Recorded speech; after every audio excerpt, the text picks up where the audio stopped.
పరలోకమందున తండ్రి, యేసు ప్రభువు నామమున వందనాలు ప్రభువా. తండ్రి మీ పాసంలో వచ్చేది వచ్చున్నాం. మాతో మాట్లాడుతున్న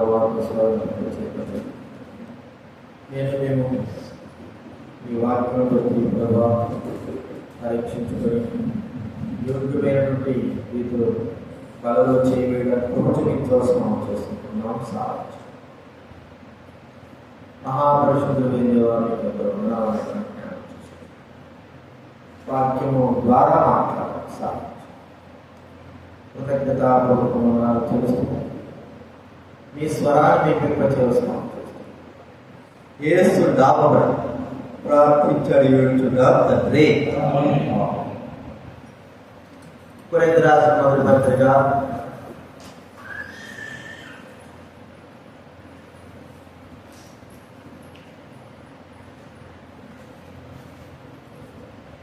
10వ అధ్యాయం 16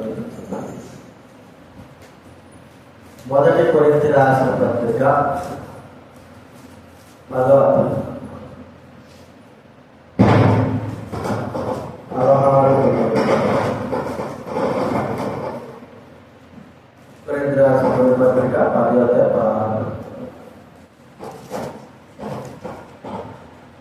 మనము దీవించు ఆశీర్వచనం కాకుండా కూడా క్రీస్తు రక్తంలో పాలుపుచ్చుకునే కదా.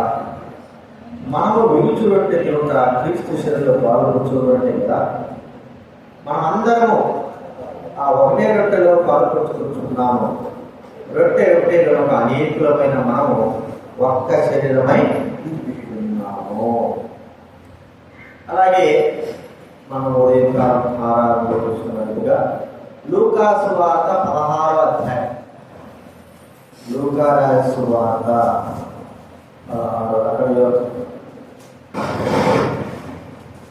అధ్యాయము 17వ వచనం మాత్రం చదువుకున్నాను. 17వ వచనం లూకా సువార్త 16. అది మరొక లూకా సువార్త 15వ అధ్యాయం 17వ వచనం.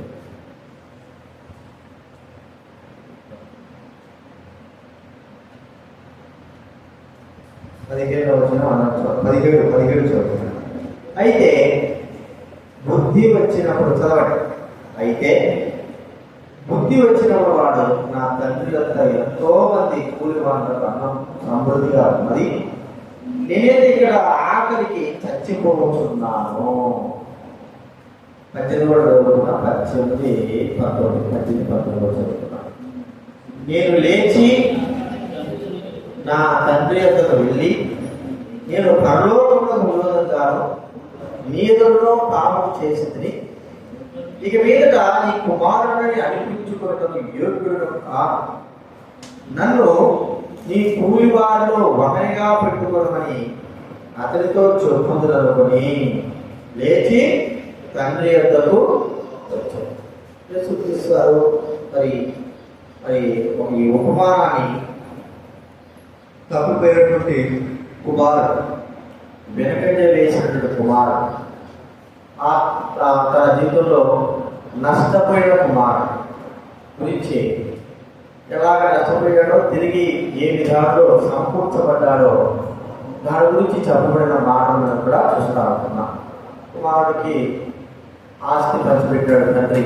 2 కుమారులకి, ఒకడేమో తండ్రి దగ్గర ఉన్నాడు, మరొకవాడు చిన్నవాడు ఏం చేశాడంటే మరి తన ఆస్తి అంతా కూడా సమకూర్చుకొని దూరదేశానికి వెళ్ళాడు, ఒక ప్రాంతాన్ని. అయితే దురదృష్టకరం ఏంటంటే ఆ ఆస్తి కాపాడుకోలేకపోయాడు. తన యొక్క చెడు అలవాట్లలోనో లేకపోతే చెడు స్నేహంలోనో నష్టపోయాడు. ఎంతగా నష్టపోయాడంటే కనీసం తన దగ్గర ఆ ఒక్క పైసా కూడా లేని స్థితి, అసలు డబ్బే రాలేదు. అలాంటి స్థితి ఉన్నప్పుడు ఉన్నటువంటి ఆ ప్రాంతంలో కరువు రావడం, తను ఏమి లేనటువంటి స్థితిలో వెళ్ళిపోవడం, ఆకలి చేత బాధ చేత ఉండడం, మరి తనకు ఏ పరిస్థితి తోచినప్పుడు ఒక పందులు మేపేటువంటి దగ్గర పనికి పొందబడడం చూస్తున్నాం.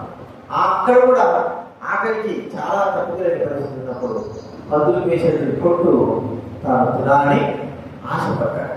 ఈ సమయంలో ఇంత జరిగినటువంటి సమయంలో నాకు ఆ మాట చదువుకున్నాక 17వ వచనంలో అయితే బుద్ధి వచ్చినప్పుడు బుద్ధి వచ్చిందంట.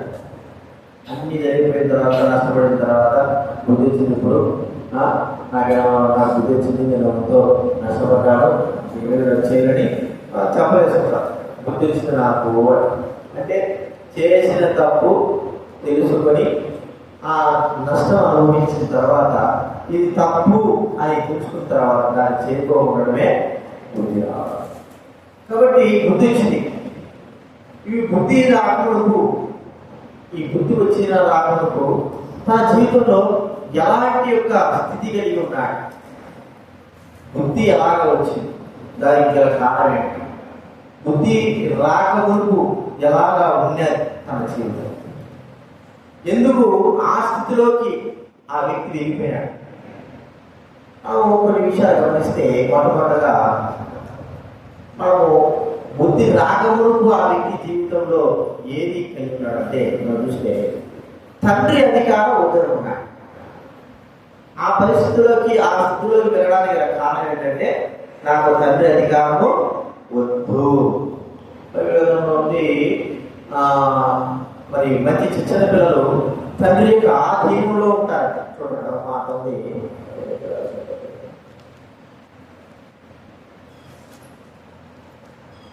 గలతీ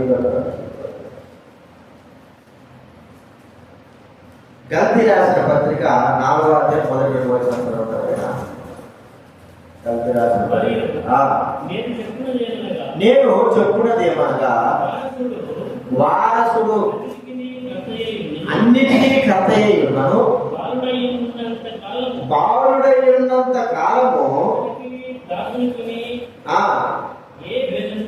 ఏ భేదము లేదు, తండ్రి చేత నిర్ణయింపబడే దినం వచ్చినప్పుడు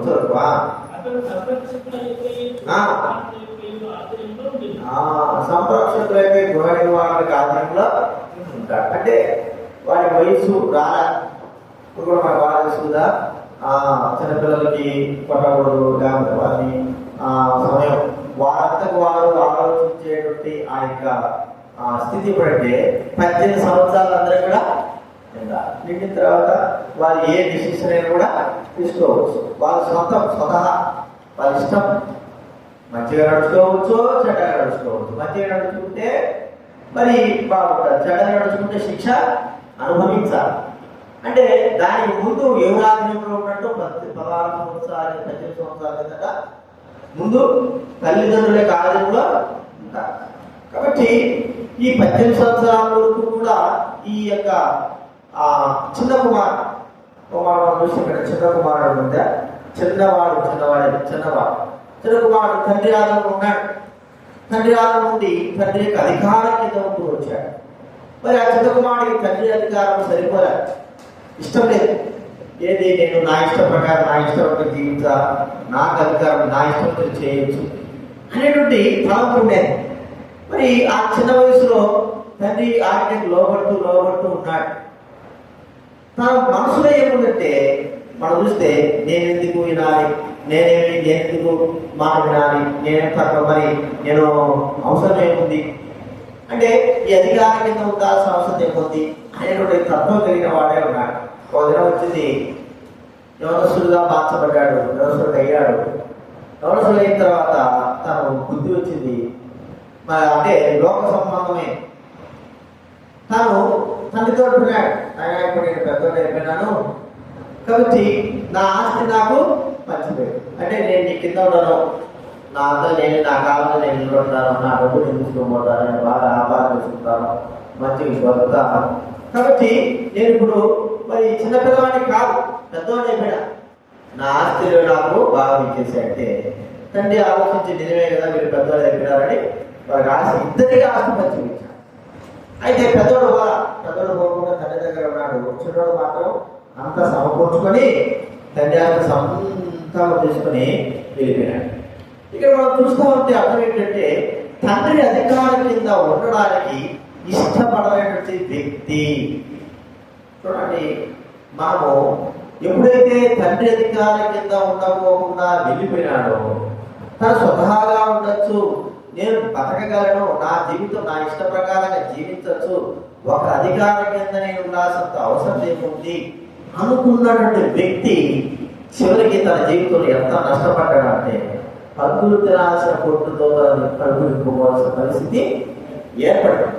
అంటే మనం ఆలోచిస్తే తన స్వతహాగా చేయించాలనుకున్నాడు కానీ ఏమీ కూడా వాడికి అనుభవం లేని వాడు, ఎలాగ బ్రతకాలో తెలియని వాడు, వాళ్ళ తండ్రి అధికారం కింద ఉండకోకుండా వెళ్ళినటువంటి వ్యక్తి. విధానాల్లో మరి దేవుని అధికారం కింద మానవుడు ఉండలేకపోతా స్వతహాగా సొంతగా మా ఇష్టం వచ్చినట్టుగా మనం బ్రతకవచ్చు. సరే, సొంతగా బ్రతకవచ్చు, ఇష్టం వచ్చిన బ్రతకవచ్చు. అయితే ఎలాగ నడుస్తుంటున్నా? మంచి మార్పు నడుస్తున్నామా? మనం సొంతగా నడిచేటువంటి తలపులు, సొంతగా నడిచేటువంటి మార్గం ఎక్కడ నడుస్తున్నా చెప్పండి? మరణపు మార్గం కదండి. సామెతల గ్రంథంలో మనం చూస్తే ఒకడు తనకి ఏర్పరచుకున్న మార్గము ఏమంది? తుదకు మరణానికి త్రోవది. చూడండి, సామెతల గ్రంథం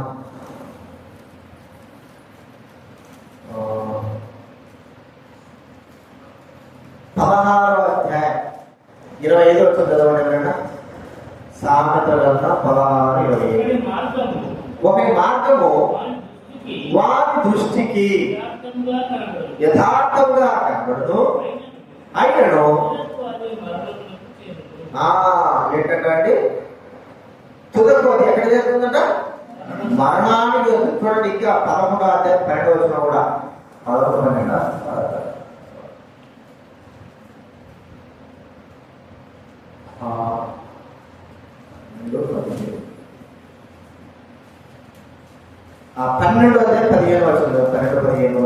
12-15 మూడుని మార్గము వాని దృష్టికి ఏమిటండి? సరి అయినది. మూడుని మార్గం ఏమిటంటే ఆ తర్వాత జ్ఞానము గలవాడు ఆలోచన. మూడుని మార్గం ఏంటంటే వాడి దృష్టికి సరి. ఇంకా చూస్తే సామెతల 21వ అధ్యాయం 2వ వచనం. సామెతల గ్రంథం 21వ అధ్యాయం 2వ వచనము చదవండి. ఒకడు తనకేర్పరచుకొనిన మార్గము తన దృష్టి కంటే ఎక్కడ ఉంటుందంటే న్యాయంగానే. ఈ చిన్నవాడి యొక్క దృష్టి ఎటుందంటే నా ఇష్టం వచ్చి నేను పోతాను అనుకున్నాను ఎటుందంటే వాడికి న్యాయంగా ఉంటుంది. అంటే తండ్రి యొక్క నేను చేతి కిందనే ఉంటాను, తండ్రి చేతి కింద సమయం ఇచ్చేంత వరకు తండ్రి తనంతకు తాను ఆలోచించుకుని వారికి బాధ్యతలు అప్పచెప్పి, కుటుంబ భారాలు అప్పచెప్పి, వారికి ఆస్తిపాస్తులు విభజించేంత వరకు కూడా వల్ల నా ముందు నాకు వచ్చేది నాకు ఇచ్చేయాలి. తను నేను బ్రతకగలనుగా నేను మరి మా ఆయన కింద నేను ఎందుకు ఉండాల్సి వస్తుంది? ఒక అధికారం కింద చెబితే నేనేంది, నేను చెప్తేనే ఇతరులు ఉండాలా, నేను చెప్తేనే ఇతరులు నడుచుకునేటట్లుగా నాకు జ్ఞానం ఉంటే తెలుసుకున్నాను. అట్లా ఆలోచించు. తను వెంటనే అడిగితే తల్లి ఇచ్చేశాడు. అంటే తను ఏర్పరచుకున్న మార్గం తనకి ఏమైపోయిందంటే మరణానికి కారణమైపోయింది. మరణపు స్థితిలోకి తను వచ్చాడు. కాబట్టి మిగిలిన వాటిన ఈ దినాల్లో ఆత్మ సంబంధంగా మనం కూడా గుర్తించుకోవాల్సింది ఏంటంటే మన ఇష్ట ప్రకారంగా నడుచుకోవడం, దైవికమైన ఆజ్ఞ ప్రకారంగా అధికారం కింద మనం ఉండి నడుచుకోవడం అని మనం చూస్తాం. చూడండి, ఆయన అధికారం కింద ఉండి ఆ అధికారం కూడా దైవిక అధికారమే. ఆ అధికారం కింద ఉండి అనేకమైన వారు నడుస్తూ వచ్చారు. ఆయన అధికారం కింద మా పొద్దు మా ఇష్ట ప్రకారం కొంతమంది దైవ విశ్వాసులైన వారు ఉన్నారు. మా ఇష్ట ప్రకారం మేము నడుచుకుంటాము అన్నట్టు వారు గురు యేదాస్ గారు, ఇంకా క్రిస్తోత్సవం గారు, ఇంకా కొంతమంది దైవ సేవకులైన వారు నేను ఆయన చెప్తే ఇదేంటి అనేటువంటి తలంపులోకి వచ్చేసాను. అయితే వారు ఎప్పుడైతే మరి దైవజనుడు భక్సింగ్ గారి యొక్క అధికార కింద ఉండకోకుండా వెళ్ళారో వారి సేవ కానీ వారి పరిచయం కానీ ఏవి కూడా ఫలించలే. కానీ వారు మరో సేవ చేశారు, చనిపోయారు. కానీ వారి పేర్లంతా కూడా మార్చిపోయి దేనికి కూడా వారు పనికిరాని వారు అయిపోయినారు. ఎందుకంటే సొంతగా మేము చేయొచ్చు కదా. రెండవదిగా భక్సింగ్ గారి నుంచి విడిపోయిన వారు చాలా ఉన్నారు. ఆయనతో పాటు పరిచయం చేస్తూ ఆయన నుంచి విడిపోయిన వారు. అలాగైనా సరే వారు ఏమైనా అభివృద్ధి అయినారా అంటే వారు అంతంత మాత్రమే. అంటే మాకు ఈ అధికారము వద్దు అనుకుంటే దైవుల యొక్క అధికారం యొక్క క్రింద మనం ఉండకుండా మన సొంతగా మనం ఎప్పుడైతే నిర్ణయం చేసుకుంటామో అది మన నష్టాన్ని కారణం చేస్తాము. కాబట్టి ఆత్మ సంబంధంగా మన పైన ఎవరైతే అధికారంగా ఉంటున్నారో వారి అధికారం దైవికమైన అధికారం, దేవుని అధికారం, సొంత బుద్ధి, సొంత ఆలోచన, సొంత తలంపులుగా. అందుకే ఒకటి 3వ అధ్యాయంలో సామెతల గ్రంథంలో 3వ అధ్యాయము 5వ చదవడానికి 5వ 5, 6, 7 సామెతల గ్రంథం 3వ అధ్యాయము 5 నుంచి 7. సామెతల గ్రంథం 3వ అధ్యాయం 5వ నుంచి 7. నీ స్వబుద్ధిని ఆధారము చేసుకొనక నీ పూర్ణ హృదయంతో యెహోవా నమ్మిక ఉంచుము. చూడండి, నీ ప్రవర్తన అంతటి యందు ఆయన అధికారములకు ఒప్పుకొనుము. అప్పుడు ఆయన నిన్ను త్రోవని చేస్తాడు. తర్వాత నేను జ్ఞానిని కదా అని నీవనుకో. నా జ్ఞానం నేను ఎంత చేస్తానో నా ఇష్టం వచ్చినగా నేను నాకు కూడా చేయడానికి అధికారం ఉంది కాదు. నేను జ్ఞానిని కదా అని కాదు. నీ సొంత ఆలోచన, సొంత బలము, సొంత అధికారం కిందకి నేను వెళ్ళిపోవాలనుకోవడం. సాతానుడు ఎప్పుడు ఏం చేస్తాడంటే అలాగే వాళ్ళని మోసపుచ్చుతాడు. దైవికమైన అధికారం క్రింద ఈ చిన్న కుమారుడు తండ్రి అధికారం కింద ఏం చేయలేకపోయాడు, ఉండలేక సొంతగా వెళ్ళిపోయాడు. ఎంత నష్టపడ్డాడు, ఎంతో నష్టపడ్డాడు. మరి ఆ అధికారం కిందకి మనం రావాల్సి వచ్చింది. తండ్రి అధికారం కిందలో రావాల్సి వచ్చింది.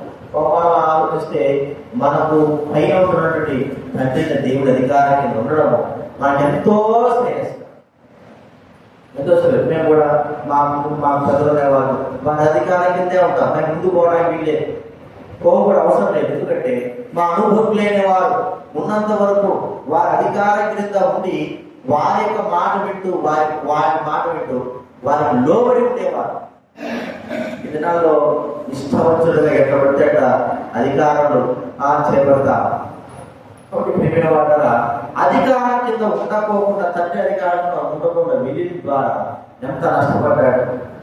ఆత్మ సంబంధంగా మనం కూడా గుర్తించుకోవాలా ఆ దైవికమైన అధికారికను.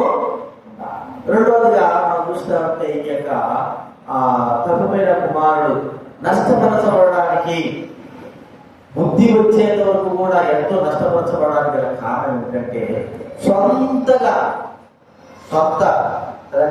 సొంతగా మరి సొంత తలంపు కలిగి అన్యులైన వారు ఎంతో సహవాసం కలిగిన వాడు చూస్తా ఉన్నాం.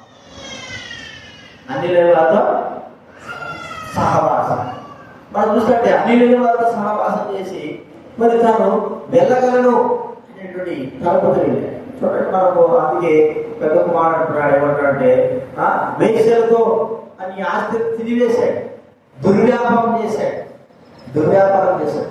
సొంతగా తాను ఏదో చేశాడు. చాలా మంది సొంతగా చేసి ప్రార్థన కూడా లేదు. కొన్ని సందర్భాలు ఏదో ఆరంభించేస్తారు, సొంతగా ఆరంభించి చివరికి ఏమి దొరకకపోయినా కదా ఇక దేవుడు తింటుకుంటా కూర్చుంటారు. నాకేం చేశాడు దేవుడు, నాకేం చేశాడు దేవుడు సొంతగా. రెండోదిగా అన్యులతో సహవాసం చేసేటువంటి స్థితి, అన్య సంబంధం స్థితి. ఈ వ్యక్తి ఎందుకు తన యొక్క జీవితంలో అంత నష్టపడ్డాడు ఆత్మగా ఆలోచిస్తే సొంతం తన ఇష్టం తర్వాత అన్యులతో సహవాసం. చూడండి, మనం చూస్తే 106వ కీర్తన 106:35 చదవండి ఎవరైనా. కీర్తన గ్రంథం 106వ కీర్తన 35. అన్ని జనులతో సహవాసం చేసి వారి క్రియలు ఏం చేశారంటే నేర్చుకున్నారు. అన్ని జనులతో సహవాసం చేసినటువంటి ఇశ్రాయేలీయులు వారి క్రియలు ఏమిటి? పాపపు క్రియలు. వీడు తండ్రి దగ్గర ఉన్నప్పుడు బాగా చదువుకున్నాడు, మంచి మంచి బుద్ధిగా తండ్రిని వదిలిపెట్టి తన ఇష్ట ప్రకారం ఎప్పుడైతే వెళ్ళాడో ఏమైనాడు? పాపపు క్రియలు, వారి క్రియలు, లోకపు క్రియలు, అన్నిజనుల క్రియలు చేస్తున్నాడు. పక్షి గారి గురించి కూడా మాట ఏంటంటే, ఆయన మరి ఎవరి జీవితంలో ఉన్నప్పుడు తండ్రి దగ్గర తల్లిదండ్రులు బాగా బుద్ధిగా మంచిగా కలిగినాడు, ఎటువంటి చెడులు అట్లా లేకపోకుండా. మరి ఆయన చదువుకోవడానికి ఎప్పుడైతే కెనడాకి ఉత్తర అమెరికాకి వెళ్ళిపోయాడు, ఆడిపోయిన తర్వాత మరి దూరం అయిపోయిన తర్వాత తనకు లేని టోల్ని అలవాటు లేదు. స్నేహితులతో స్నేహం చేశాడు, త్రాగుడు, సిగరెట్లు, ఇలాగా లోక సంబంధమైన అలవాట్లకు అలవాటైపోయాడు. మరి మనం చూస్తే సొంతగా వెళ్ళినటువంటి స్థితిని బట్టి వెళ్ళాడు. అయితే అన్నిటితో సహవాసం చేసి పాపపు క్రియలు నేర్చుకున్నాడు. ఆత్మ సంబంధంగా మన జీవితంలో కూడా సొంతగా మన ఇష్టము అనేటువంటి మాట మనం ఎప్పుడైతే తొలగించుకుంటామో బాగుపడతాం.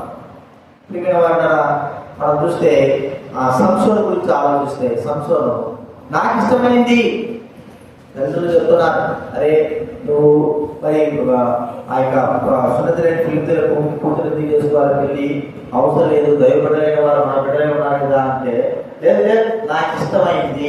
చూడండి అన్నమాట. న్యాయాధిపతులు కదా, న్యాయాధిపతులు కదా 14వ అధ్యాయం 3వ చదవడం. న్యాయాధిపతుల గ్రంథం 14వ అధ్యాయం 3వ వచనం.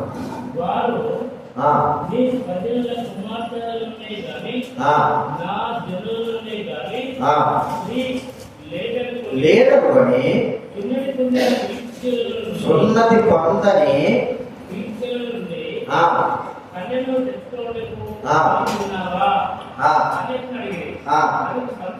అందుకు సంసోను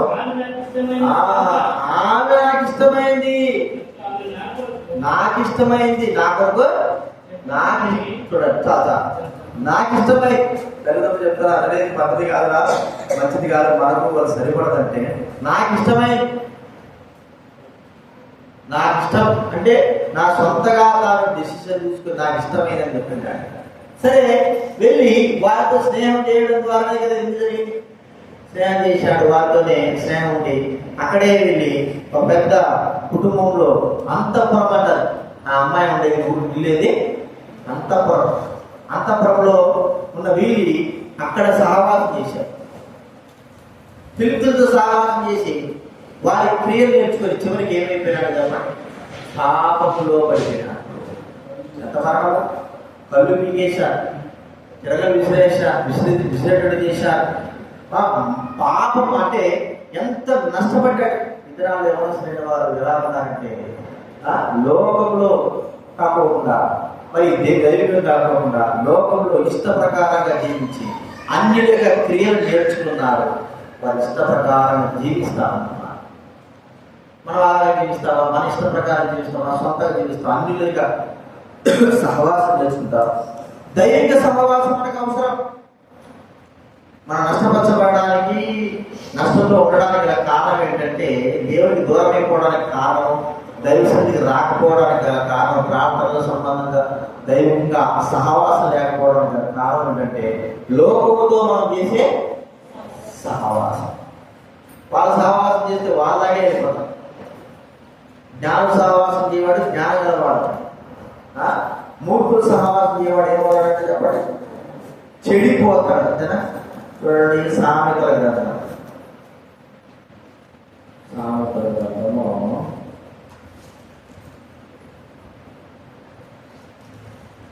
13 అధ్యాయం 20 వచ్చి చదవబడిన సామెతలు 13:20.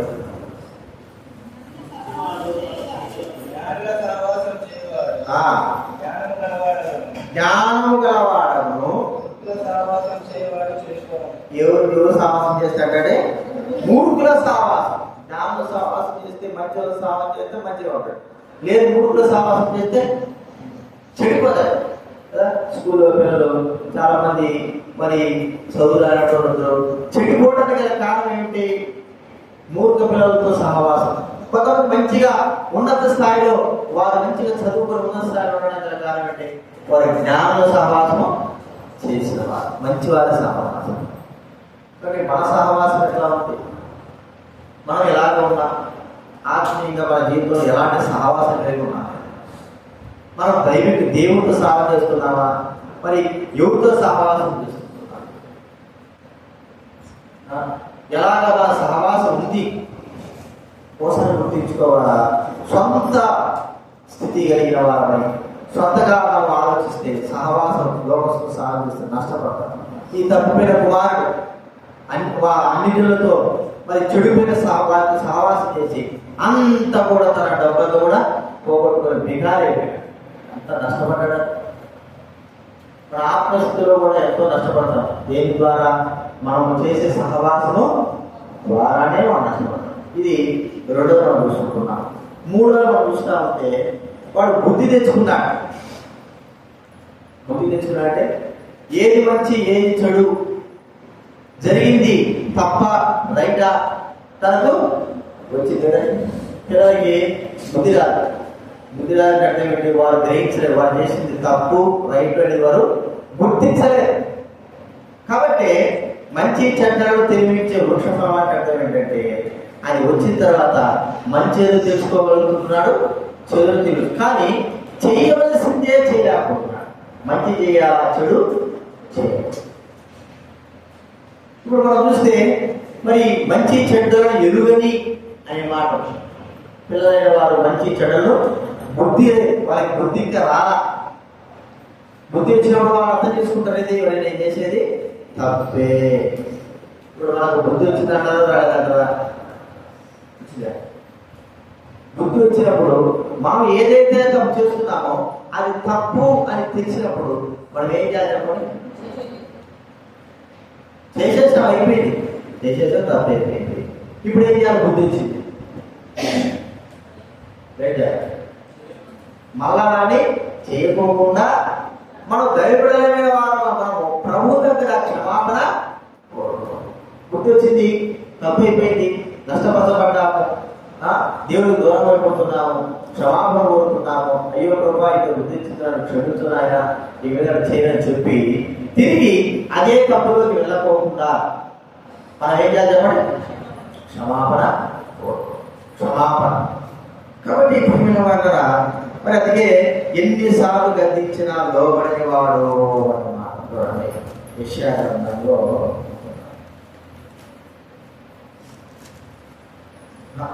సామెత 29 మొదలు సామెతలు 29 మొదలు.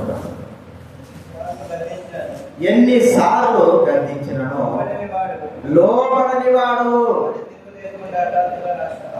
మరి తిరుగు లేకుండా ఏం చేస్తాడంట? బుద్ధి తెచ్చుకుని కూడా మరి జాగ్రత్తగా లేకపోతే వాడికి ఏమవుతుంది? తిరుగు లేకుండా హఠాత్తుగా నాశనము. అంటే అర్థం ఏమిటి? మన నాశనం మనమే కొని తెచ్చుకుంటున్నాం. వాడు బుద్ధి రాకపోయి బుద్ధి వచ్చి కూడా అలాగే బంధువుల దగ్గర కానీ ఉండింటే, వాడు తిరిగి తండ్రి దగ్గరకు వచ్చి క్షమాపణ చెప్పకుండా వాడు ఇంకా నాశనం. వాడు బుద్ధి వచ్చింది కానీ వాడు అక్కడే ఉన్నాడు. దినాల్లో మనం గుర్తించినప్పుడు మన తప్పులు మనం తెలుసుకున్నప్పుడు ప్రభు దగ్గర క్షమాపణ కోరుకోవాలి. అయితే మనం అలా ఆలోచించలేకపోతున్నాం. బుద్ధి వచ్చినప్పుడు కూడా దేవుడిట మనం సరి చేసుకోలేకపోతున్నాం. ఎందుకు ప్రతి వారం పరీక్షించుకోవాలని చెప్పేది? ఎందుకు దేవుడు జ్ఞానం ఇచ్చింది? మంచి చెడును మరి తెలిసినటువంటి వివేచన మనకి ఇచ్చింది. మనం తప్పు చేస్తున్నావా లేదో చూసుకోవడానికి. తప్పు చేస్తున్నప్పుడు వెంటనే సరిదిద్దుకునేటువంటి మనసు మన జీవితంలో ఉండాలి. ఈ దినాల్లో అది లేదు. ఎదురుగా పెట్టేస్తారు, వాడు చేశాడు ఇది చేశాడు. చూడండి, ఒక మాట చూస్తే వాళ్ళు ఆదాము వాళ్ళు తప్పు చేశారు. చేసిన వెంటనే వారు మంచి చెడ్డలు తెలిసి వృక్షాన్ని ఫలం తిన్నారు. ఇప్పుడు వారికి మంచి అనేది చెడేది తెలిసింది. తెలిసిన తర్వాత వాళ్ళు తప్పు చేశారు, వాళ్ళకు తెలిసిపోయింది. అయితే వారు తప్పును ఒప్పుకోలేని వారుగా ఉన్నారు. తప్పుకుంటున్నారు, ఒకరి మీద ఒకరు చెప్పుకుంటున్నారు కదా. బైబిల్లో మంది సామెతలు 28వ అధ్యాయంలో 13వ వచనం, అతిక్రమములు దాచిపెట్టువాడు 28:13 వాటిని ఒప్పుకొని విడిచిపెట్టువాడు కనికరం. ఒప్పుకొని విడిచిపెట్టు, అది అతిక్రమాలను మనకు తెలిసినప్పుడు వెంటనే తప్పులు మనం చేసినాము తప్పు అన్నప్పుడు వాటిని వెంటనే ఒప్పుకొని విడిచిపెట్టాలి. నేను ఎందుకు చేసినాను, నేను చేయలేదు, నేను ఎప్పుడు చేస్తాను అంటే కుదరదు. అదే మన జీవితంలో నష్టాన్ని ఎలా చేసి దేవుని కార్యాల్లో ఎక్కడైతే తప్పు చేసినా మనకు బాధ తెలుసు, ఎక్కడైతే విరోధంగా ఉన్నా మనకు బాధ తెలుసు, ఎక్కడైతే మనం తప్పుగా ప్రవర్తించామో మనకు బాధ తెలుసు. అయితే దేవుడు కోరుకునేదంటే ఆ తప్పును ఒప్పుకో, క్షమాపణ కోరుకో, నేను క్షమిస్తాను. శిక్షకు పాత్రలుగా ఉండద్దు. ఆ తప్పును ఒప్పుకో, విడిచిపెట్టు. తప్పులు ఒప్పుకునే ఆదాము అవరు మరి జీవుల చరిత్ర ఎలా ఉండేదో తెలియదు. కానీ వారి తప్పులు ఒప్పుకోకుండా ఒకరి మీద ఒకరి నెపాలు ఒప్పుకోవడం ద్వారా ఎంత నష్టపడ్డారంటే స్త్రీకి ఇవ్వవలసినటువంటి ఆ శిక్షను విధించినాడు, పురుషుడికి విధించాల్సిన శిక్షను విధించేశాడు. ఆ తప్పు ఎంతవరకు వస్తా ఉంది? మా తరతరాలు కూడా భూమి నాశనం అయిపోయిన కూడా ఆ తప్పు యొక్క శిక్షణను భరించాల్సిందే. ఒకవేళ అప్పుడే కానీ వారు మమ్మల్ని క్షమించు ప్రభు అని అడిగితే చరిత్ర ఎలా ఉండేది మనది. కానీ అడగలేకపోయినా. కాబట్టి మన తప్పులు మనం ఏం చేయాలి చెప్పండి. బుద్ధి వచ్చిందంటే అర్థం ఏంటి? మనం తప్పు చేస్తే ఆ తప్పును మనం ఏం చేయాలి? వెంటనే ఒప్పుకొని విడిచిపెట్టాలి. అప్పుడే దేవుడు ప్రభుత్వాడు. బుద్ధి వచ్చి కూడా మన కొంతమంది బుద్ధి వచ్చి తప్పు చేస్తే దాన్ని కప్పుకుంటా ఉంటారు. దాన్ని కప్పుకోవడమే కాకుండా ఏదో సమర్థించుకుంటా ఉంటారు. చివరికి నష్టం ఏమిటంటే ఎవరైతే పాపాలు కప్పుకుంటున్నారో, ఎవరైతే తప్పులు కప్పుకుంటున్నారో ఆ తప్పులే వారికి నష్టాన్ని కలగజేస్తాయి. ఆ పాపాలే వారికి నాశనాన్ని కలగజేస్తాయి. కాబట్టి గుర్తించుకోవాలా, మా తప్పులు మనము ఒక బుద్ధి వచ్చింది. ఇప్పుడు మనము అంతకుముందు ప్రభువు నమ్ముకోకూడదు, మన బుద్ధి లేకుండా ప్రవర్తించాం. ప్రభు నమ్ముకున్న తర్వాత ఏది మంచి ఏది ఇచ్చాడని తెలుసుకున్నా. దైవాక్యం దేవుడు ఇచ్చినాడు, ఇది తప్పు అని తెలుస్తా ఉంది, ఇది ఈ కార్యం చేయకూడదని తెలుస్తా ఉంది. వెంటనే దాన్ని మనం చేయకోకుండా ఆపివేయాలి. బుద్ధి వచ్చే దాన్ని చేయకుండా మనము ఆపివేసుకొని మన తప్పులు మనం ఒప్పుకొని విడిచిపెట్టాలి. మన బాగా తెలుసు జక్కయ్య గురించి మనకు జక్కయ్యకి ఏమొచ్చింది చెప్పండి? బుద్ధి వచ్చింది కదా. వచ్చిన వెంటనే ప్రభు దగ్గరకు వచ్చాడు. ప్రభు దగ్గర ఇంటికాడికి వస్తే తన బుద్ధి వచ్చిన తర్వాత తన తప్పులన్నీ కూడా గుర్తుకు వస్తున్నాయి. అదే తప్పు చేశాను కదా, మరి ఇప్పుడు చేసిన తప్పుడు ఏం చేయాలా? ఒప్పుకోవాలి. తప్పుకోకూడదు, ఒప్పుకోవాలి. బుద్ధి వచ్చింది కాబట్టి వెంటనే మరి ఆ జ్ఞానం కలిగి ఏం చేశాడంటే ప్రభు దగ్గర ఒప్పుకున్నాడు. ప్రభు దగ్గర ప్రభా ఎవరికే నేను మరి అన్యాయం చేసి 400 ఇచ్చేస్తాను, ఆస్తిని అంతా ఇచ్చేస్తాను అని ప్రభు దగ్గర ఒప్పుకొని ఆ బుద్ధి అనుసరించి బుద్ధిని బట్టి తను ఏం చేశాడంటే దేవుని సన్నిధిలో, ప్రభు సన్నిధిలో తన తప్పులను ఒప్పుకొని విడిచిపెట్టాడు. అది మనం బుద్ధి తెచ్చుకున్నవాడు. బుద్ధిమంతుడు ఏం చేస్తాడ? తాపడకు వెళ్ళే జీవ మార్గాన్ని చూడండి. సామెతల గ్రంథం 15వ అధ్యాయం 24 వచ్చింది. 15:26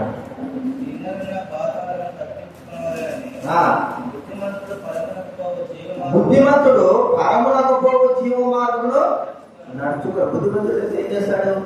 తప్పు మార్గంలో వదిలేసి మంచి మార్గంలో నడుస్తాడు.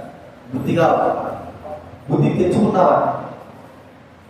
తప్పులు బట్టి జరిగిన శిక్షను అనుభవించిన వాడు ఇక మీద అనేది మన బాధ్యత ఎవరైనా జైలు శిక్ష అనుభవించారనుకో 7 సంవత్సరాలు మన ఇటీవలనే 3 నెలలు అవుతుంది, 2 నెలలు 3 నెలలు అవుతుంది.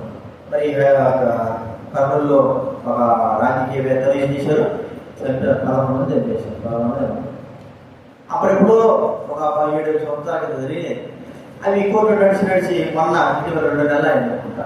వారికి శిక్ష పడింది. ఎలాంటి శిక్ష? యావజ్జీవ కారాగార శిక్ష పడింది. వాళ్ళు కూడా 50 సంవత్సరాలు పైపెరిగిన వాళ్ళే. సరే, వాళ్ళ జీవనం అంతా అనుభవించి బయటకు వచ్చిన తర్వాత మళ్ళా బుద్ధి ఉంటే ఇలాంటి కార్యాలు చేస్తారా? ఫ్యాక్షనిజం అంటే ఏమో అనుకున్నారు, ఫ్యాక్షనిజం అంటే సంపడం కొడసాగా ఉన్నారు. కానీ వాళ్ళకి యావజ్జీవ కారాగారం 2 సంవత్సరాలు 3 సంవత్సరాలు కాదు. యావజ్జీవం అంటే ఏంటంటే 7 సంవత్సరాలు. యావజ్జీవం అంటే లాయర్ చెప్పేది ఏంటంటే సామాన్యంగా 12-10 సంవత్సరాలు ఉంటారంట. ఈ సెలవులు ఏది వాళ్ళు కూడా జైల్లో ఉండే వాళ్ళు కూడా సెలవులు అంట. మనకి ఎట్లాగైతే మనము ఈ ఉద్యోగస్తుల సెలవులు తీసుకుంటారో అట్లా వాళ్ళు కూడా సెలవులు, ఆ సెలవులను లెక్కేసుకుని వారు మంచిగా నడిచినటువంటి విధానాలు కూడా లెక్కేసుకొని ఏం చేస్తారంటే వారు పొందాల్సినటువంటి ఆ శిక్షలో కొంత తగ్గిస్తారంట. లాయర్ చెప్పేమా వాళ్ళు కూడా సెలవు ఉంటాయి, ఈ సెలవులను కూడా లెక్కేసుకుంటారు. కాబట్టి అన్ని రోజులు సెలవులు ఇస్తే కుదరదు. వాళ్ళు కూడా సెలవులు ఇచ్చినట్టుగా లెక్క చేసుకొని ఆ తర్వాత వారికి కూడా ఉద్యోగాలు ఇచ్చి దాని కూడా నమ్మకంగా పెట్టి పనులు పెట్రోల్ పంపులలో అక్కడ పనులు ఇచ్చి వాటి దాకా నమ్మకంగా ఉంటే దాంట్లో కూడా వారు ఏం చేస్తారు, వారికి దినాలు తగ్గించి తర్వాత 7 సంవత్సరాలు అంటే తమాషా. మీకు తెలుసు మన కుమార్ ఆటోకుమార్ తెలుసుగా, ప్రొఫెసర్ సంగారెడ్డి పార్టీ చెప్ప వాళ్ళన్నా ఇదే దీంట్లో నిలుపుకున్నాడు. అద్దెగా చదువుకుంటే 7 సంవత్సరాలు ఏమైనాడు, వ్యవస్థగా ఉన్నాడు, సరిపోయింది. తర్వాత ఎట్లా కూడా బయటకు వచ్చాడు. 7 సంవత్సరాలు ఉంచాడో లేదా 4 సంవత్సరాలు ఉంచాడో తెలియదు, బయటకు వచ్చాడు. బుద్ధింటే మన రకాల వద్దగా శిక్ష అనుభవించిన తర్వాత వదగా ఇక వద్దో అంటాడు. కాబట్టి మరి బుద్ధి తెచ్చుకున్నవాడు తన తప్పును క్షమాపణ కోరుకుంటాడు. ఏదైనా ఆత్మీయంగా మరి ఎన్నో తప్పులు చేసుకుంటాం, క్షమాపణ కోరుకోవాలి. ప్రభావ నాకు బుద్ధి తెచ్చిన ప్రభావ ఎంతో నష్టపడుతున్నాను ప్రభావ, దీని ద్వారా నేను ఎంతో నష్టపడ్డాను. నా ఇష్ట ప్రకారం, నా సొంత ప్రకారంగా అధికారం కింద కాకపోకుండా నా ఇష్టానుసారంగా జీవించిన జీవితాన్ని బట్టి బుద్ధి తెచ్చుకున్నాను ప్రభావ, నష్టపడ్డాను, క్షమించు ప్రభావ. మనం క్షమాపణ కోరుకోవాలి ప్రభు. ఆయన మరి కరుణించేవాడు, కరుణించేవాడు. కాబట్టి ఈ యొక్క చిన్న కుమారుడు బుద్ధి తెచ్చుకొని మరి తప్పుడు ఒప్పుకున్నాడు కదండి. తండ్రి దగ్గరకు వచ్చి ఆయన నేను నీకును పరలోకానికి ఏం చేస్తున్నాను, విరోధంగా తప్పు చేశాను, నన్ను నేను కుమారుడు అనిపించుకోవడం యోగ్యుడు కానీ చెప్పేశాడు కూడా. చెప్పేస్తే తండ్రి ఒప్పుకున్నాడు కాబట్టి కుమారుడు తిరిగి తనకు మరి ఆ యొక్క అధికారం, కుమారుడికి అధికారం మళ్ళా తిరిగి అనుగ్రహించిన వాడు కూడా చూస్తాను. తప్పుడు ఒప్పుకొని విడిచిపెట్టినాడు. అది బుద్ధి తెచ్చుకోవడం అంటారు. ఇది 3వ చూస్తున్నాను. 4వ చూస్తానికి తిరిగి తండ్రి యొద్దకు వచ్చిన వాడు అంటే అంత నష్టపోయాడు చెప్పండి. తండ్రి యొద్దకు వచ్చాడు, అంత నష్టం అంటే తిరిగి తన జీవితం అంతా కూడా ఎంత ఎలాంటి దౌర్భాగ్య అనుభవాలు వెళ్ళాడో మనకు తెలుసు. కదా మనం ఒకసారి గుర్తించుకోవాలా, తిరిగి ప్రభు దగ్గరికి మనము ప్రభు పాదాసంతకు మనం వస్తున్నామా? నష్టపోయాము, కుటుంబంలో ఎన్నో శ్రమలు వచ్చినాయి, బాధలు వచ్చినాయి, దేవుడికి దూరం అయిపోతున్నాము. తిరిగి మరి ఎంతో నా మోకాలు నొప్పులు పెట్టేటట్టుగా లేకపోతే నొప్పులు పెట్టేటట్టుగా తిరిగినాము. కానీ ప్రభు దగ్గరికి రావాలి. మనం ప్రభు దగ్గరికి ఎప్పుడైతే రాకపోతామో మన రాశ మనమే పొందుతున్నాం. కాబట్టి గుర్తించుకు పిల్లలు చూసారా, మీరు చిన్న పిల్లలు ఉంటే వారి తల్లిదండ్రులు వారు కొట్టే పోరాడే, లేకపోతే ఒకడు ఎవరైనా బాగా దురుసుగా ఉంటాడు అనుకో, వారి పరతో కొట్టి వాడు పరిగెత్తాడు, వెళ్ళిపోతాడు. వాడు దూరం పోయి రాత్రికి మన ఏం చేస్తాడు చెప్పండి, తిరుక్కొని రాత్రికి ఇంటికాడికో గోడ కారణం కొండలు కారణం నక్కి ఉంటాడు. ఎందుకు తిరిగి మన అక్కడికే వస్తాం. అంటే తప్పు చేసిన తర్వాత ఆ తండ్రి దగ్గరికి రావాలి. ఎప్పుడైతే మనం దేవుడి దగ్గరికి మనం తిరిగి వస్తామో కొంతమంది రాలే రారు అంటే దేవుడి సన్నిధికి రాకుండా ఎంతమంది వెళ్ళిపోయినారు, దేవుడి దానికి రమ్మంటే రాలే రారు. వారు వెనక్కి వెళ్ళిపోయి చివరికి వెనక్కి వెళ్ళిపోయింది. ముందు పోయేటోడు అయితే వాళ్ళు పోతాడు, కానీ వెనక్కు పోయేటట్టు పోతాడు చెప్పండి. మొదలు ముందులు ఉంటాయో చెట్లు ఉంటాయి, వెనక్కి పోతే స్ట్రైట్కి పోతే కారు ఎంత దూరమైన పోతుంది. అది వెనక్కి పోయింది చూడండి, ఎక్కడ పోతుంది బండి వెనక్కి పోతే ఏదో దాంట్లో ఆడమే. ముందుకు వెనక్కి ఇక్కడ మనం చూస్తుంటే మనం ఎంత వెనక్కి పోయినామో అంత ముందుకు ప్రభు దగ్గరికి రావాలి. ఈ దినాల్లో మనం దేవుడికి దూరం అయిపోతున్నామే కానీ ప్రభు దగ్గరికి రాలేకపోతున్నాం. దేవుడి వాక్యం వింటున్నాం, దేవుడి సన్నిధి వింటున్నాం, ప్రార్థనకి రా, దేవుడి మాటలకు రా, దేవుడి కార్యానికి రా, ఇంకా వెనక్కి ఎన్ని రోజులు వెళ్తాం, ఎన్ని దినాలు వెళ్తాం. వాళ్ళ ఈ బుద్ధి వచ్చిన కుమారుడు ఏం చేశాడంటే వెనక్కి వెళ్ళిన వాడు తిరిగి తండ్రి సన్నిధికి వచ్చేసి ప్రభు దగ్గర తండ్రి దగ్గర ఉన్నాడు అని ఒప్పుకున్నాడు. వెనక్కి పోయి వచ్చినవాడు కాబట్టే ఆ వ్యక్తిని తండ్రి గొప్పగా ప్రేమించాడు. పక్షి గారు కూడా దరిద్రులైన వారు చాలా మంది వారు సేవలు పెట్టేసి వెళ్ళిపోయిన తర్వాత వారి తప్పులు తెలుసుకొని తిరిగి మరి ఎప్పటికి వచ్చి పక్షి గారి పాదాలు నిలబడిపోయి అయ్యా నా క్షమించాలా అంటే సరే అని క్షమించేసేవారు. మళ్ళా వారు గొప్ప సేవ చేస్తూ వచ్చారు. వెనక్కి వెళ్ళిపోయి వారు మళ్ళా వచ్చినందు ఇలాగ చాలా మంది అంటే వారి తప్పు వారు వెనక్కి వెళ్ళిపోయి తిరిగి అక్కడ పరిస్థితులు బట్టి అవమానం జరుపుకోవాలంటే మనం తగ్గించుకొని ప్రభు దగ్గరికి రావడమే. మనం తగ్గించుకొని ప్రభు దగ్గరికి రావాలి. వెనక్కి వెళ్ళిన వారు మనం ముందుకు ప్రభు దగ్గరికి రావాలి. అది మనం గుర్తించుకోవాల్సిన వారు కాకుండా కాబట్టి ఎంతో మంది ఎన్నో విధాలుగా వారు వెనక్కి వెళ్ళిపోయారు కానీ తిరిగి రాకుండా అట్టే ఉంటారు. అయితే ప్రభు దగ్గరికి మనం చూస్తే యేసు ప్రభు దగ్గర శిష్యులు అయిన వారు చాలా మంది ఉన్నారు కదా. 70 మంది ఏం చేశారు? 70 మంది చెప్పండి. యేసు ప్రభు దగ్గరకు వచ్చి యోహాను సువార్త 6వ అధ్యాయం 66వ వచనం. యోహాను సువార్త 6వ అధ్యాయం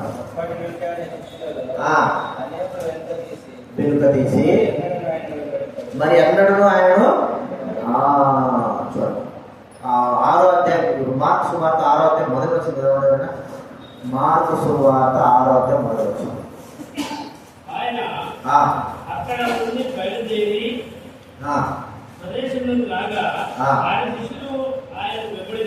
ఆయన శిష్యులు ఆయన ఏం చేశారంటే వెంబడించింది.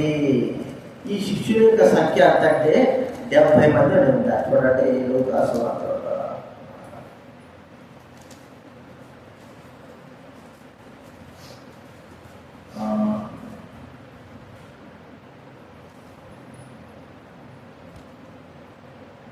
లూకాసు వార్త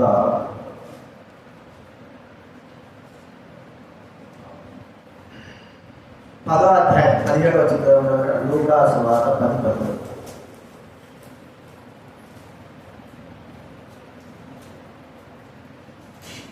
లూకాసు వార్త 10:11. ఆ 70 మంది శిష్యులు సంతోషంతో తిరిగి వచ్చి 10వ అధ్యాయం 10వ వచనం 10వ వచనం రాకండి. అది 10వ అధ్యాయం 10వ వచనం. అటు తర్వాత ప్రభువు 70 మందిని ఎంతమంది నియమించాడంటే 70 మంది. అయితే ఈ 70 మందిలో ఎంతమంది ఉన్నారు? 12 మంది మాత్రమే మిగిలారు. ఈ 70 మంది ఏమి చేశారు? వెనక్కి రాకోకుండా ముందుకు రాకోకుండా వెనక్కి వినాడు. అంతే అదే పోవడం అంతే. మరి ఎట్ట వినాలి తెలియదు. అయితే వారు ఒకవేళ ఆ తప్పులు బట్టి వారు చేసే తప్పులు బట్టి వారు ముందుకు రావడానికి ఇష్టపడలేదు. ప్రభు దగ్గరకు వచ్చి క్షమాపణ కోరుకోవడానికి ఇష్టపడలేదు. వారు వెనక్కి వెళ్ళిపోయినారు. ప్రభు మాటలు వారు అపార్థం చేసుకున్నారు. ప్రియమైన వారి వెనక్కి వెళ్ళి తిరిగి ప్రభు దగ్గరకు రాలేకపోయినారు. మన భార్యసు 10 మంది కుష్ఠరోగులు కూర్చున్నారు. 10 మంది కుష్ఠరోగులు చెప్పండి, అందరూ అందరూ వస్తుంది కదండి. కానీ ఒక్కడు మాత్రమే తిరిగి ప్రభు దగ్గరికి వచ్చాడు. మాకు 9 మంది అంటే ఎడకెళ్ళిపోయినా. కాబట్టి మనం ఒకసారి గుర్తించుకోవాల్సిందంటే మన తప్పులు క్షమించు, ప్రభు దగ్గర క్షమించుకోండి, తిరిగి మనం క్షమాపణ కోరుకోవడం, ప్రభు దగ్గరికి రావాలి. ప్రభువు క్షమిస్తాడు. ఈ యొక్క తప్పిపోయిన కుమారుడు మరి గొర్రెైతే మరి గుర్తించుకోండి. గొర్రెైతే ఎవరు వెళ్ళాలి? కాపరి. మరి గొర్రె మరి తిరిగి రావచ్చు కదా, గొర్రె వస్తుందా బాబా? రాదంతే. అయితే ఆ గొర్రె ఎందుకు రాలేదు అంటే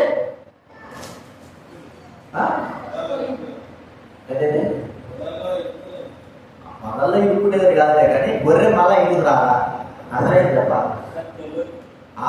తెలియలేదు దానికి. ఇప్పుడు మనం గొర్రెలు కదా, మనకు ఎందుకు వెనక్కి రాకపోతున్నాము? మనకేముందా చెప్పండి, తెలివి ఉంది కదా, మనం ఎందుకు రావాలి? మన గొర్రెలతో పోల్చినాడు దేవుడు. మనం కూడా కాపరిని తీసుకురావాలా అంటే ఇక్కడ తప్పిపోయిన కుమారుడు ఎందుకు వచ్చాడు? వాడికి ఏముంది? అక్కడ గొర్రె, ఇక్కడ మనిషి. ఈ మనిషికి ఏముంది చెప్పండి? తెలివి ఉంది. వాడు తప్పు చేశాడని తెలుసు, తిరిగి రావాలని తెలుసు, క్షమాపణ కోరుకోవాలని తెలుసు, వాళ్ళ తప్పులు వాడు ఒప్పుకోవాలని తెలుసు. ఇది నాకు అలాంటి వారు లేదు. కొన్నిసార్లు ఏం చేశాడంటే పాస్టర్ల మీద సేవలు పెట్టి గొర్రె ఎత్తుకుంటా పోవాలి కదా. తెలుగుంటే ఆ గొర్రె మామూలు గొర్రె అండి, తెలివి గొర్రెనదే, తెలుగుడు గొర్రె. ఆలోచించాలి, ఒక గొర్రె తప్పిపోయిందంటే తెలివిడామని. కానీ మనము మనుషుల మీద గొర్రెల మనము తెలివి ఉంటే అక్కలేదా అన్ని తెలిసే తగ్గిపోతాను, తెలిసే తగ్గిపోతాను, తెలియకుండా. అయితే ఏ విధానం మీద మనం పోయినామో తెలిసి ఆ విధంగా రావాలి అని కొన్నిసార్లు దేవుడు కూడా తప్పిపోయిన వాటి ద్వారా మనకు హెచ్చరిక చేస్తా ఉంటాడు. తప్పిపోయిన జాగ్రత్త, రా రా అని. కానీ మనము మన సొంత ఆలోచన పెట్టుకొని మన ఇష్ట ప్రకారం వెనకెళ్ళిపోతాం. ఎన్ని గొర్రెలు పోయినాయో. తెలివి ఉన్న గొర్రెలే, తెలివిలేని గొర్రెలు కాదు, తెలివి ఉన్న గొర్రెలే. కానీ పోయేవి వెనక్కిపోయినవి ముందుకు రాలేకపోయినాయి. గుర్తించుకున్నాం. తిరిగి తండ్రి ఎదుగు ఆ కుమారుడు వచ్చాడు. తప్పని సంస్థానం వచ్చాడు. మనం గుర్తించుకోవాలి, మనం వెనక్కి రావాలి. మన స్థితిగతులు ఎలా ఉన్నప్పుడు కూడా ఆత్మీయంగా నష్టపోయిన మనము తిరిగి ప్రభు సత్యకి వచ్చి ఏదైతే కోల్పోయిన ప్రభు దగ్గర మనం ఒప్పుకుంటే తిరిగి దాన్ని మనం దేవుడు అనుగ్రహించే వారుగా చూస్తాం. సేవాపరిచయం పెట్టిన వారు, దేవుడు పెట్టిన వారు, దైవ కార్యాలు పెట్టిన వారు ఎంతో మంది వారు వెళ్ళిపోయారు. డబ్బును ఆశించో, లోకాన్ని ఆశించో, భయపడో ఎట్లా వెళ్ళిపోయారు. కానీ వారు రావాలి, తిరిగి రావాలి. వారికి జ్ఞానం ఇచ్చాడు, తెలివి ఇచ్చాడు, ఏది మంచి ఏది చెడు దేవుడు ఇచ్చాడు. వాటిని బట్టి తన గ్రహింపు కలిగి మరి రాలేకపోవడం అంటే తన సొంతగా ఇష్టపడి తను రాలేకపోవడం, తద్వారా నష్టం. మనం ఒకసారి గుర్తించుకుందాం. ఇది మనం కూడా ప్రభు మనల్ని తప్పిపోయిన కుమారుగా చేశాడు. అధికారం కింద ఉన్నావా? మన సొంత అధికారం కింద ఉంటున్నావా? మన ఇష్ట ప్రకారం మనం ఉంటున్నాం. మన అధికారమే నెరవేర్చేవారు తండ్రి అధికారం కింద ఉండలేకపోతున్నాం. ఆత్మ సంబంధమైన అధికారం కింద ఉండలేకపోతున్నాం. అందువల్ల సొంతగా సొంతతనం, ఇష్టం, అనిజనులతో సహవాసం, లోకస్తులతో సహవాసం చేసి మనం ఎంతో నష్టపడతాం. గుర్తించుకున్నాం. అంత మాత్రమే కాదు, మనం చూస్తే బుద్ధి తెచ్చుకున్నామే కానీ ప్రభు దగ్గర మన తప్పులు మనం ఒప్పుకోలేక పోతుంటున్నాం. బుద్ధి వచ్చింది కానీ క్షమాపణ కోరుకోవడానికి, క్షమింపమని అడగడానికి మనసు రావాలి. బుద్ధి వచ్చినటువంటి జక్కయ్య ప్రభు దగ్గర క్షమాపణ కోరుకున్నాడు. నన్ను క్షమించు ప్రభు, నేను అన్ని కూడా నాకు ఇచ్చేస్తాను. బుద్ధి ఇచ్చిన వారు ఎంతో మంది తమ జీవితాలు ప్రభు దగ్గర క్షమాపణ కోరుకున్నారు. అన్నవాళ్ళు గారు వెళ్ళిన వారు తిరిగి ప్రభు దగ్గరికి వచ్చేసారు. తప్పులు తెలుసుకున్నారు. మరి మనం పోయేది మంచి మార్గం కాదు, చెడు మార్గం. కాబట్టి ఈ మార్గం పోకూడదు, మనం చాలా తప్పుడు మార్గం నడుస్తున్నాము, ప్రభువులో మళ్ళా వెళ్ళాలి.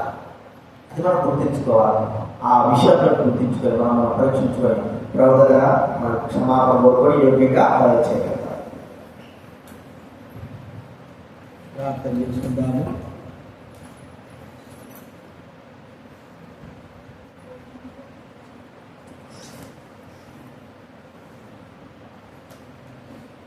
ఏమైతే